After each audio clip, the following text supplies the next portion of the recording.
The fire had a voice. After 72 years on this earth, Margaret Thornton had never realized that before. But now, with flames devouring the hills around her property in Sonoma County, she could hear it clearly. A deep, hungry, relentless roar. Before we continue, comment where you're watching from and subscribe to the channel. We'd love to see how far our stories are reaching. "Maggie, the helicopter is here!" Harold shouted from the porch, his voice hoarse from the smoke. Her husband of 50 years was gripping the railing, eyes watering. At 74, his lungs weren't what they used to be. Margaret ran to him, supporting his arm. Together they crossed the garden she had cultivated for 3 decades, now covered in ashes floating like black snow. The rescue helicopter landed in the open field beyond the pool. Margaret saw her son Stephen get off first, followed by her daughter Victoria. For a moment, her heart filled with relief. They had come. "Thank God you're okay," Margaret shouted, approaching. "Quick, we have to—" Stephen raised his hand, stopping her. There was something in his eyes she had never seen before, or maybe it had always been there, and she simply refused to see it. "There's not enough room," he said coldly. The pilot said weight is an issue. Victoria crossed her arms, her face a mask of false piety. "You two have lived a long and full life. We have children to raise. It's simple math." Margaret felt the words like a physical punch. She looked at Harold, saw confusion transforming into horror on his aged face. "Stephen," Harold said, his voice trembling. "I'm your father. I built everything you have." "Exactly," Victoria interrupted. "Built, past tense. Now it's our turn." The pilot looked at them nervously. "Folks, we need to go. The fire is approaching fast." Stephen turned toward the helicopter. "Let's go." "Wait!" Margaret stepped forward. "Please, at least take your father. He has heart problems, you know that." Victoria laughed. A short, cruel sound. "The irony is delicious, don't you think, Mom? You always told us marriage is for life. Well, it looks like you're going to honor that vow to the end." Stephen was already climbing into the helicopter. Victoria turned one last time, and Margaret saw something that chilled her more than any fear of death. Satisfaction. "Goodbye, Mom. We tried to warn you about climate change, remember? You should have sold the property when we suggested." The helicopter took off, its blades cutting through the smoke-filled air. Margaret stood still, holding Harold, watching her children disappear into the orange sky. Harold coughed violently, doubling over. "Maggie, I can't." The fire was closer now. Margaret could feel the heat on her skin, see the first flames licking the property fence. She looked around, desperately searching for a way out. That's when she saw him. A figure emerged from the curtain of smoke, moving with surprising calm. A tall, broad-shouldered man with graying hair and a face weathered by time and sun. He wore simple clothes but carried himself with the authority of someone who knew fire intimately. "You two," he shouted. "This way, now!" "Who are you?" Margaret asked, but she was already moving, pulling Harold. "Frank Delgado, retired firefighter. Lived on the hill next door until 3 hours ago." He approached and without ceremony put Harold's arm over his shoulders. "I know an old trail that leads to a lake. If we hurry, we have a chance." "A chance?" Harold coughed. "What kind of chance?" Frank looked at him with eyes that had seen decades of tragedies. "The only one you have." They followed Frank through the forest, away from the main road. The trail was narrow, almost invisible beneath the dried vegetation. Margaret stumbled on roots, her 72-year-old legs protesting, but she didn't stop. She couldn't stop. "This trail," she gasped. "How do you know it?" "I grew up here," Frank replied, guiding them around a sharp bend. "My grandfather showed me when I was a boy. Native Americans used it for centuries. It leads to a lake fed by underground springs." The water is too cold for fire to jump. Harold stumbled, and Frank held him firm. Hang in there, friend. 15 more minutes. I don't know if I can, Harold whispered. Margaret squeezed her husband's hand. You can. We can. We're not going to give them that satisfaction. Frank looked at her, and Margaret saw a flash of respect in his eyes. Give who that satisfaction? Our children, she said, and the words burned more than the smoke in her lungs. Our children left us to die. Frank said nothing. He just nodded and continued guiding them through the orange darkness. When they finally reached the lake, Margaret fell to her knees at the shore. The water was a deep blue, absurdly calm amid the chaos. Around them, fire roared in the hills, but here, in this small pocket of cold water, they were safe. Harold lay on the wet grass, breathing with difficulty. Frank wet a bandana in the lake and placed it over his face. Rest, he said. The fire will burn all night, but it won't reach us here. Margaret sat beside her husband, holding his hand. The flames danced on the surrounding hills like demons at an infernal festival. And as she watched her world burn, she thought of her children. Stephen, her firstborn. She remembered his first words, his first steps, how he ran to her when he had nightmares. When had he transformed into this?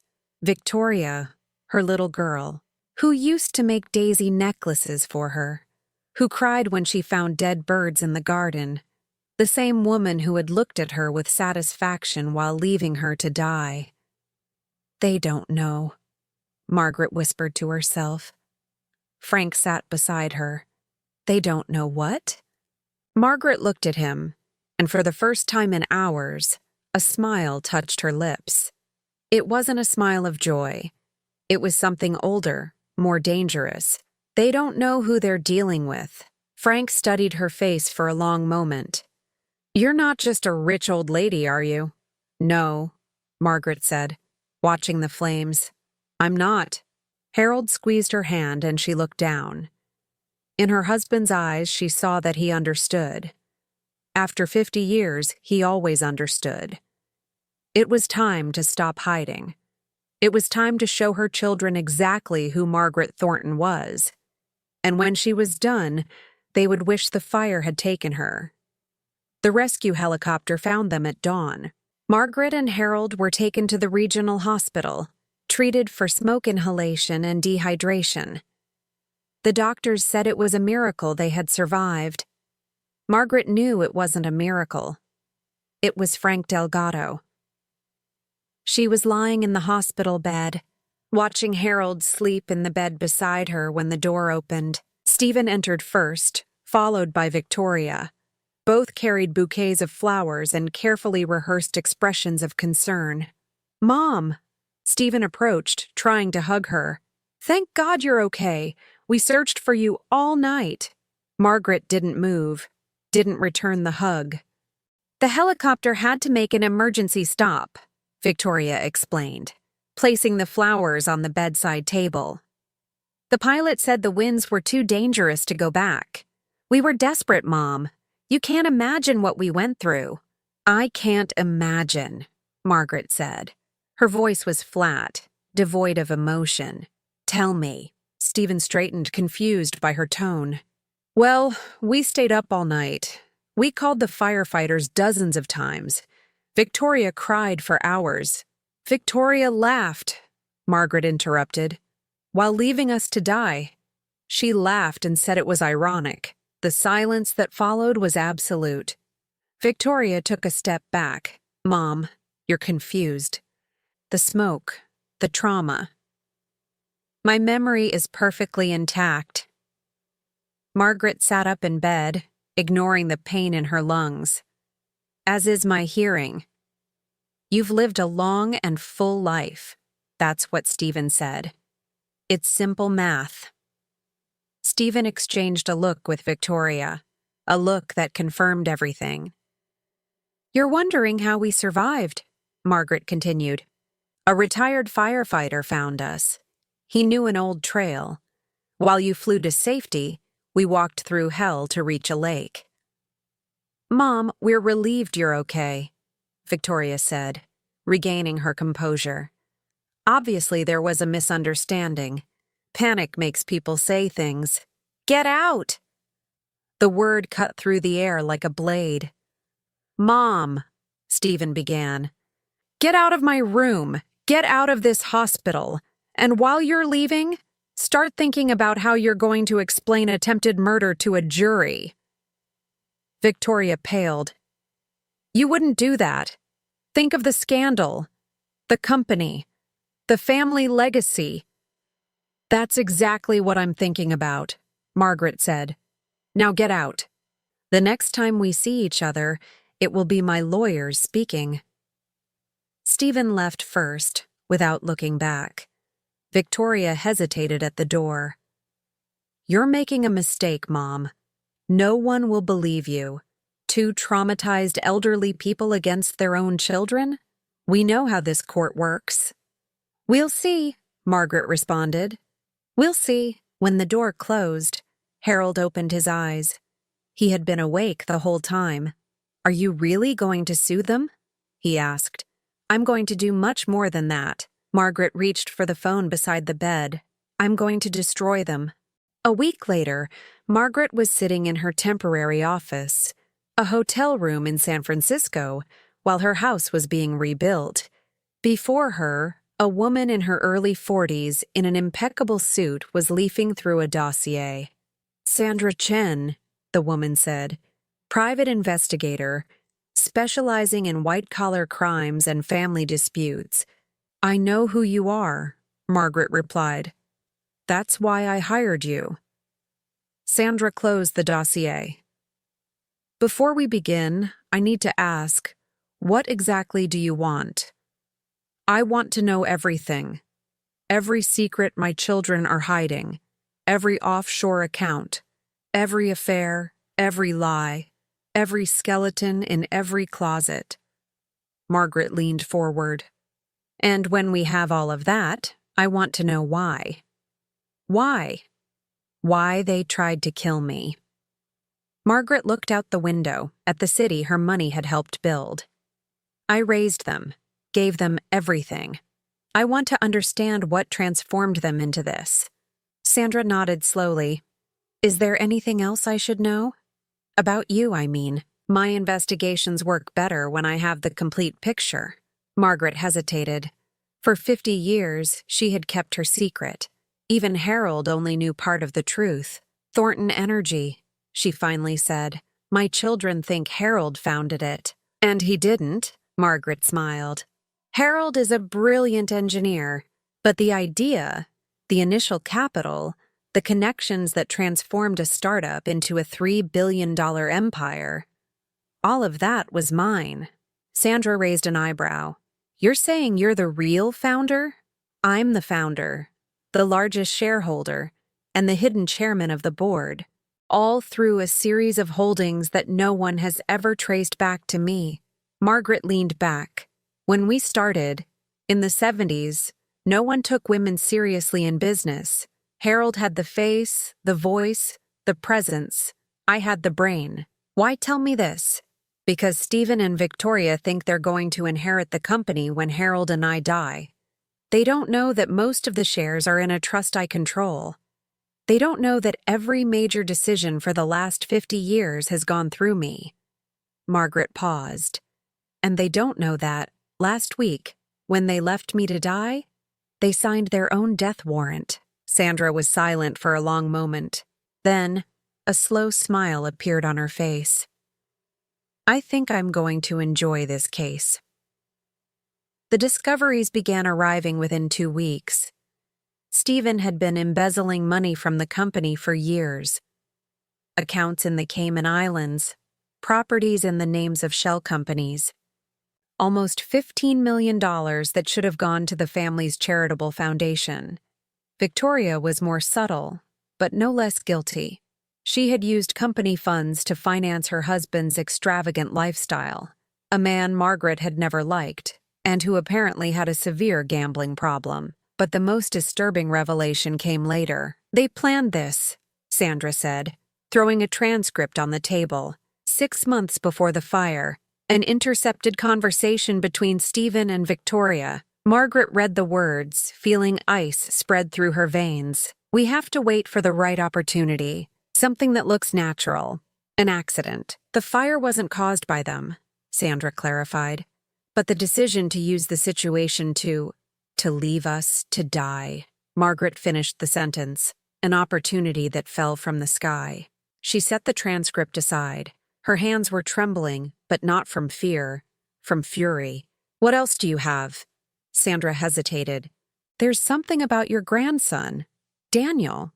Margaret's heart clenched. Daniel, Victoria's son, 22 years old, the only one of her grandchildren who still visited her regularly. What about him? He wasn't on the helicopter. Victoria told him there was a separate rescue flight for the grandchildren, but it was a lie. He was trapped in San Francisco during the fire, desperate for news.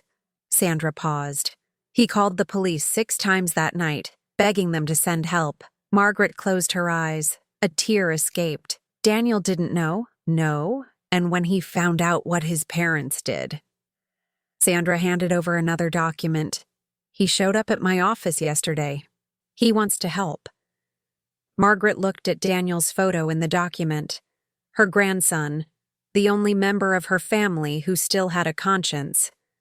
Set up a meeting, she said. It's time to rebuild what's left and destroy what deserved to be destroyed. Daniel arrived at the hotel at 7 in the morning. He looked like he hadn't slept in days. Red eyes, unshaven, restless hands. But when he saw his grandmother, something broke in him. "Grandma," he said, and his voice cracked. "I didn't know. I swear I didn't know." Margaret opened her arms, and Daniel hugged her like he hadn't since he was a child. She felt his tears soaking her shoulder, felt the sobs shaking his young body. "I know, dear," she whispered. "I know." When they finally separated, Margaret guided Daniel to the sofa. Harold was sitting in an armchair, still pale from the fire experience, but his eyes were alert. "Tell us everything," Harold said gently. "From the beginning." Daniel took a deep breath. "I always knew something was wrong with them. Mom and Uncle Stephen. The way they talked about you when they thought no one was listening." "What did they say?" Margaret asked. "That you were getting too old. That it was selfish not to pass control of the company. That," Daniel hesitated, "that you had already lived long enough." Harold closed his eyes. "I thought it was just frustration," Daniel continued quickly. "You know how it is. Family fights. But then, 6 months ago, I heard something different." Margaret leaned forward. "What?" "I was at Uncle Stephen's house. Had gone to pick up some documents for college. They were in the study, and the door was ajar. I heard Mom say something about solving the problem once and for all. Uncle Stephen laughed and said they needed to appear innocent. The silence in the room was suffocating. I ran," Daniel admitted, shame evident in his voice. "I convinced myself I had misunderstood, that I was paranoid, that my own mother would never." He couldn't finish. "It's not your fault," Margaret said firmly. "You were 21 years old. No one wants to believe their parents are capable of something like that." "But I should have warned you." Daniel's voice rose. "When the fire started, when I couldn't reach anyone, I knew. Deep down, I knew what they were doing. And still, I was paralyzed." Harold rose with difficulty and approached his grandson. He placed his hand on his shoulder. "You're here now," he said. "That's what matters." Daniel looked at his grandfather with tear-filled eyes. "I can help. The investigator, Sandra, she said my testimony could be important. I can tell what I heard. You can do much more than that," Margaret interrupted. She looked at her grandson, seeing in him something she had long lost hope of finding in her family. Integrity. "What do you mean, Grandma?" Margaret stood and walked to the window. The city stretched below, indifferent to the human dramas happening in its buildings. "Daniel, there's something I need to tell you, something not even your parents know." She turned to face him. "Thornton Energy. It wasn't your grandfather who founded it. It was me. Daniel froze. What? In the 70s, women weren't taken seriously in the business world. So I put Harold as the face of the company while I made the real decisions. I created a network of holdings and trusts that gives me majority control over everything. Every major decision, every merger, every investment went through me. But Mom always said Grandpa Harold was a business genius. Harold laughed, a rough sound. I'm a good engineer. Your grandmother is the business genius. Daniel processed the information slowly. So, when they tried to kill you, they were trying to inherit a fortune that will never be theirs, Margaret completed. Because the moment Harold and I die, the trusts activate. Everything goes to a charitable foundation. Stephen and Victoria would receive only their salaries as executives, which, by the way, I'm about to cut. A slow smile appeared on Daniel's face. For the first time since he arrived, he seemed to have hope. What do you need from me, Grandma? I need someone who knows the company from the inside, someone who can gather evidence, someone I can trust. Margaret paused. And I need you to be prepared to testify against your own parents in court. Daniel's smile disappeared. He looked at his own hands. She's my mother, he said quietly. As bad as she is, she raised me. I know. Margaret sat beside him. And I won't lie to you. This is going to be the hardest thing you've ever done. It will destroy your relationship with her forever. It will make you wonder for years if you did the right thing. Then why should I do it? Margaret held his hands. Because sometimes doing the right thing means losing the people you love. And because deep down, you know that if you don't do this, you'll never be able to live with yourself. Daniel was silent for a long moment. When he finally spoke, his voice was firm. What do you need me to do? The following weeks were a whirlwind of preparation. Sandra continued her investigation, unearthing every buried secret. Daniel returned to the company, pretending normalcy while collecting documents and observing his parents. But Stephen and Victoria weren't stupid. They knew something was wrong. The attack came from a direction Margaret didn't expect. Honey, you need to see this, Harold said one morning, handing her the tablet. It was an article on a local news site. The headline made her stomach turn. Thornton Energy matriarch suffering from dementia. Family members claim. Margaret read the article with trembling hands. Stephen and Victoria had given anonymous interviews, describing confused episodes and growing paranoia. They painted a picture of a senile old woman making wild accusations against her own children. They're trying to have me declared incompetent, Margaret realized. If they can get a doctor to certify mental incapacity, they can take control of everything. Harold completed, his face pale. Margaret threw the tablet on the sofa. Anger burned in her chest, but she forced it down. She couldn't afford to lose control now. Call Sandra, she said. And our lawyer. It's time to accelerate things. Because if Margaret had learned anything in 50 years of business, it was this. When your enemies start getting desperate, it's because they know they're losing. And Margaret Thornton never lost. The Thornton Energy boardroom occupied the top floor of the headquarters building in San Francisco. Glass walls offered a spectacular view of the bay, but that morning, no one was looking at the scenery. Stephen was seated at the head of the table, where Harold used to sit. Victoria was at his right, both flanked by their lawyers.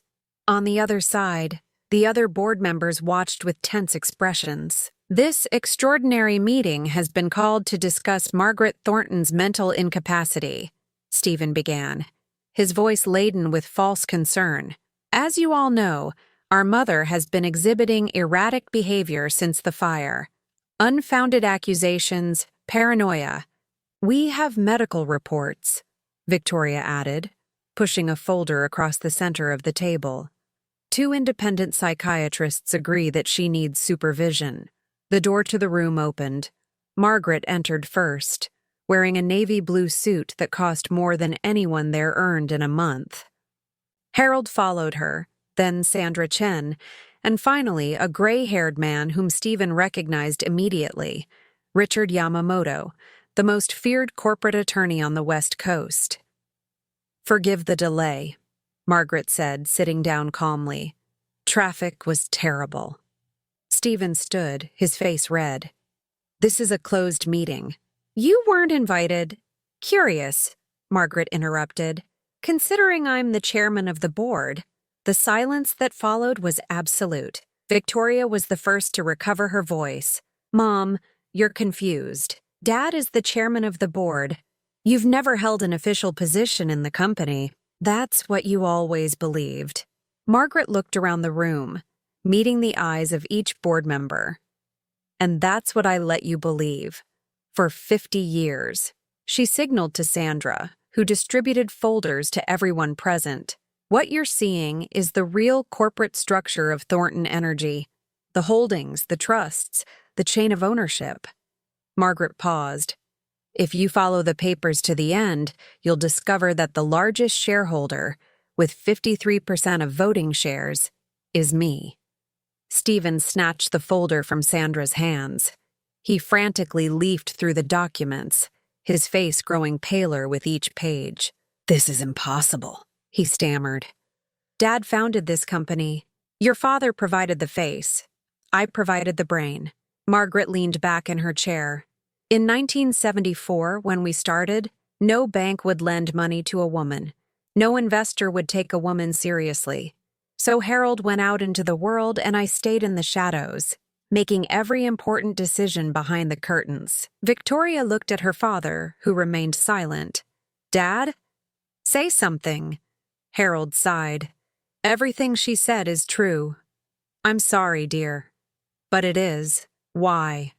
Stephen asked, his voice breaking. "Why hide this?" "Because it worked," Margaret replied simply.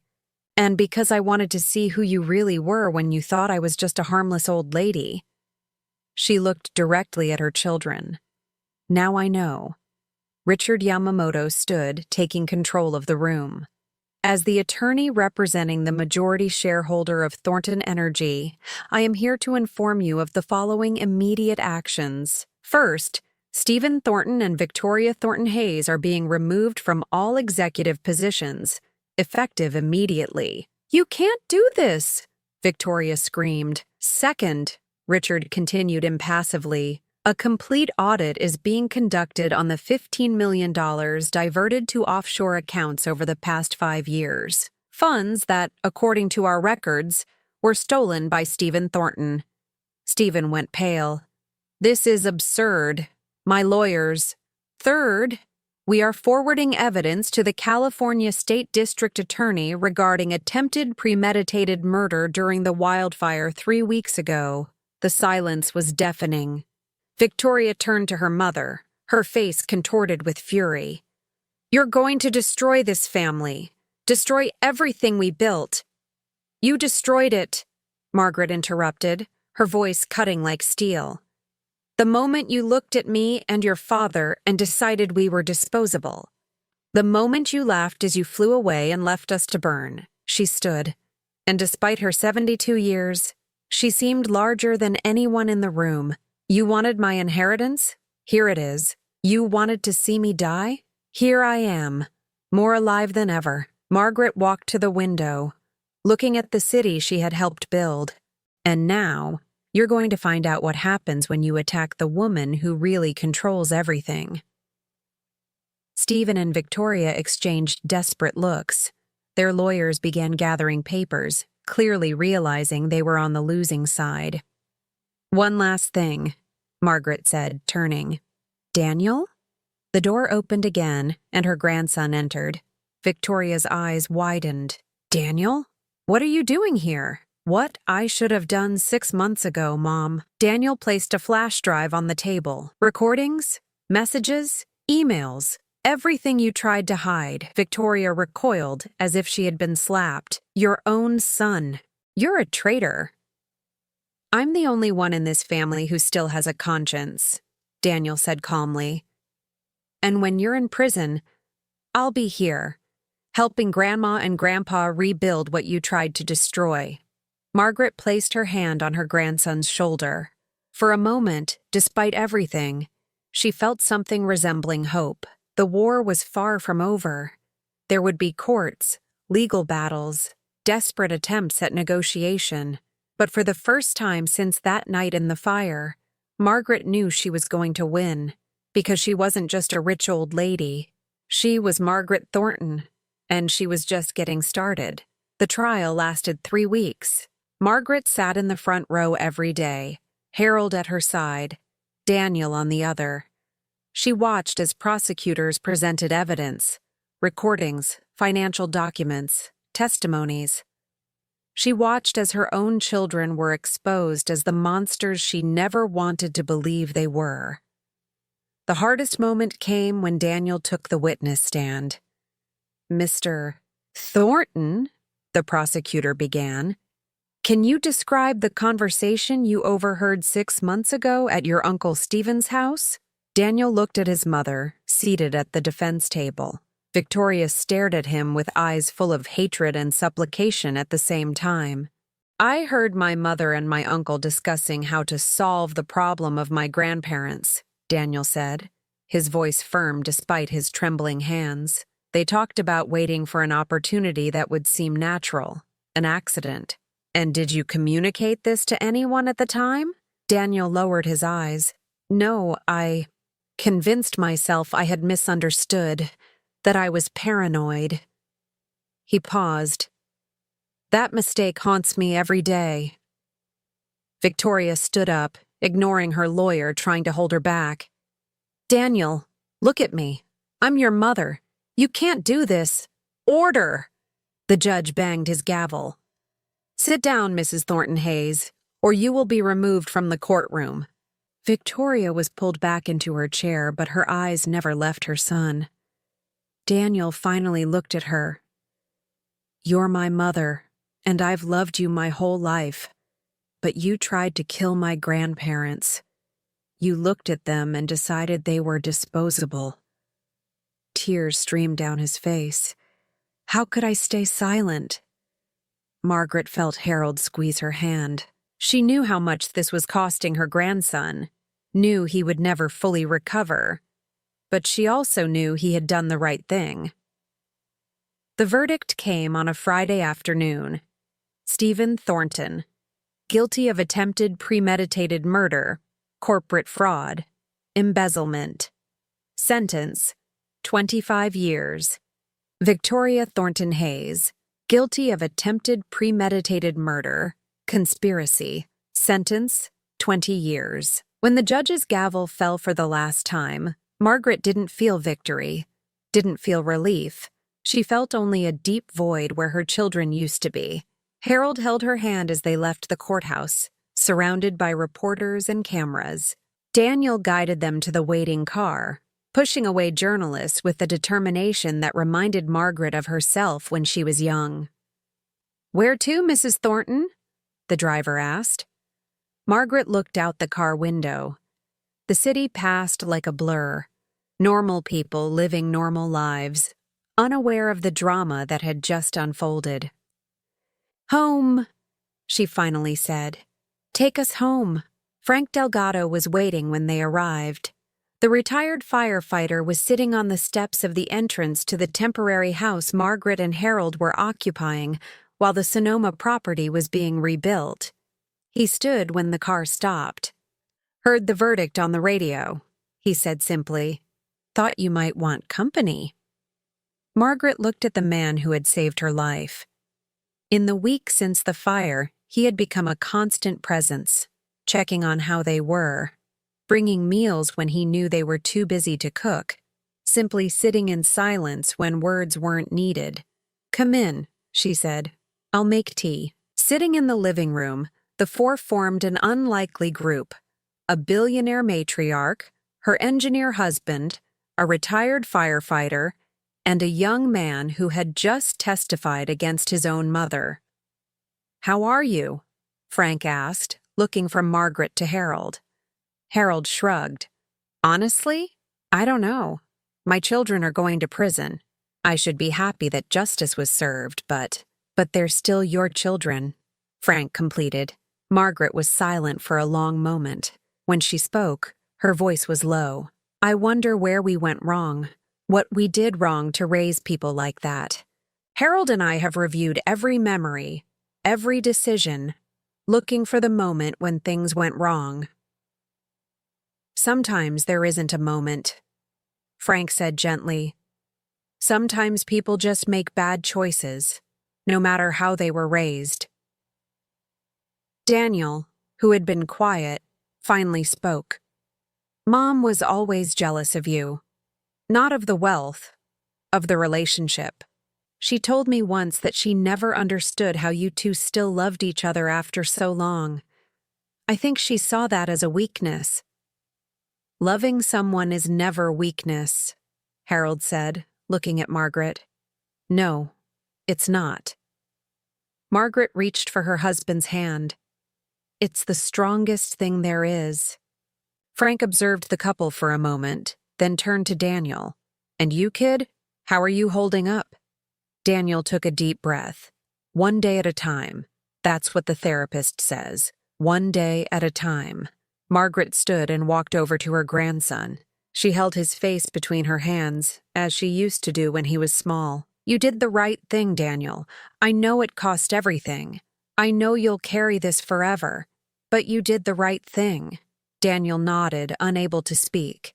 Margaret hugged him, and for the first time since the verdict was announced, she felt tears in her own eyes. The war was over. They had won. But victory, she was discovering, rarely meant happiness. 1 year later, the new house in Sonoma stood on the same land as the old one, but it was completely different. Margaret had supervised every detail of the reconstruction.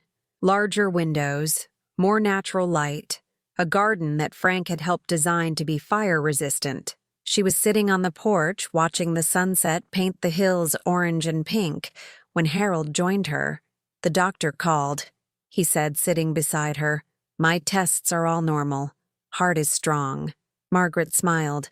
"I told you you're indestructible, only because I have you to take care of me." Harold held her hand. 51 years, Maggie.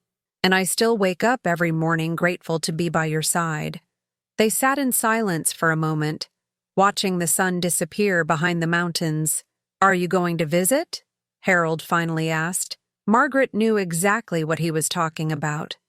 Victoria had written a letter from prison, asking to see her mother. After months of silence, there was finally a request for contact. "I don't know," Margaret admitted. "Part of me wants to go. Needs to understand, you know. Needs to look her in the eyes and ask why." "And the other part?" "The other part knows there's no answer that would make this make sense." Margaret sighed. "Some things have no explanation. Some people simply choose darkness." The porch door opened, and Daniel came out, holding 3 glasses of wine. "Dinner's almost ready," he said, handing out the glasses. "Frank said he's bringing dessert." Margaret looked at her grandson. In a year, he had grown in ways that had nothing to do with age. He was running Thornton Energy's renewable energy division, showing a talent for business that Margaret recognized in herself. "How was the board meeting?" she asked. "They approved the expansion plan, and they voted unanimously to rename the charitable foundation." Daniel paused, a smile appearing on his face. "It's now called the Frank Delgado Foundation, in honor of retired firefighters and natural disaster veterans." Margaret felt her chest swell with pride. "Frank's going to hate the attention." "I know. That's why I waited until it was approved to tell him."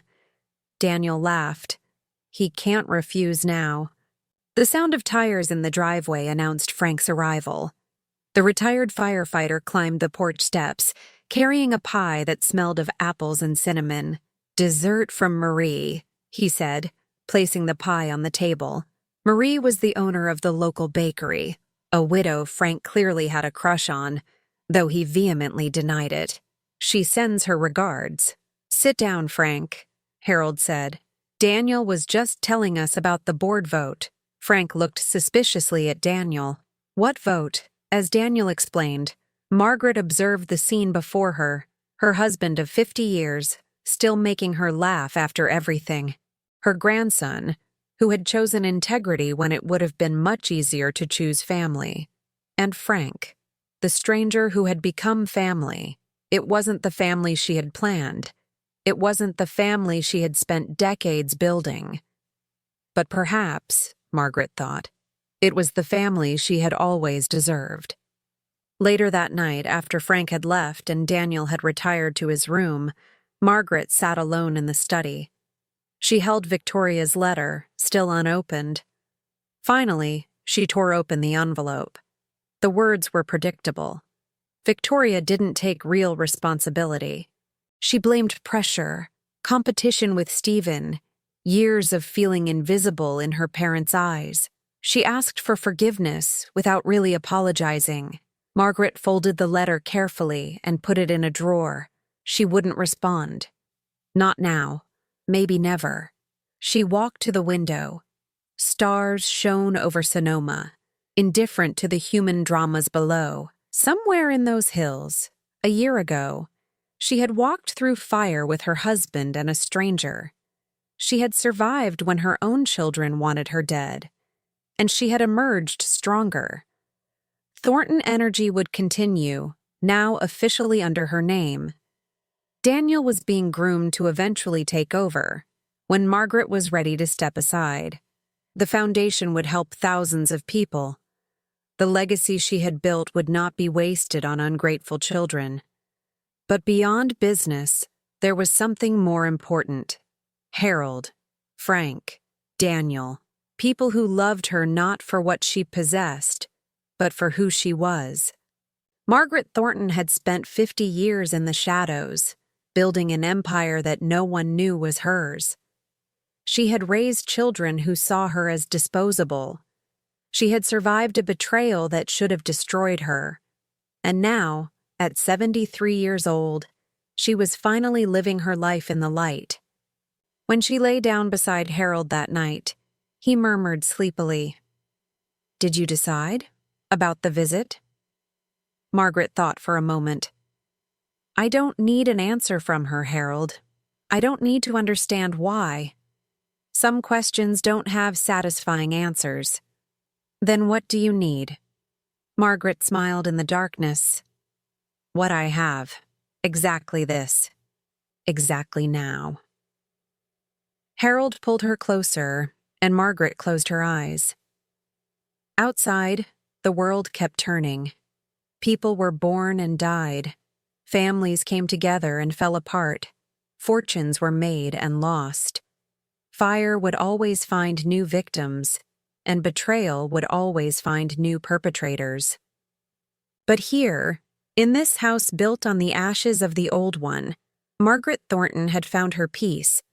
Not because the pain had disappeared, it never would completely, but because she had learned that surviving didn't mean just continuing to breathe.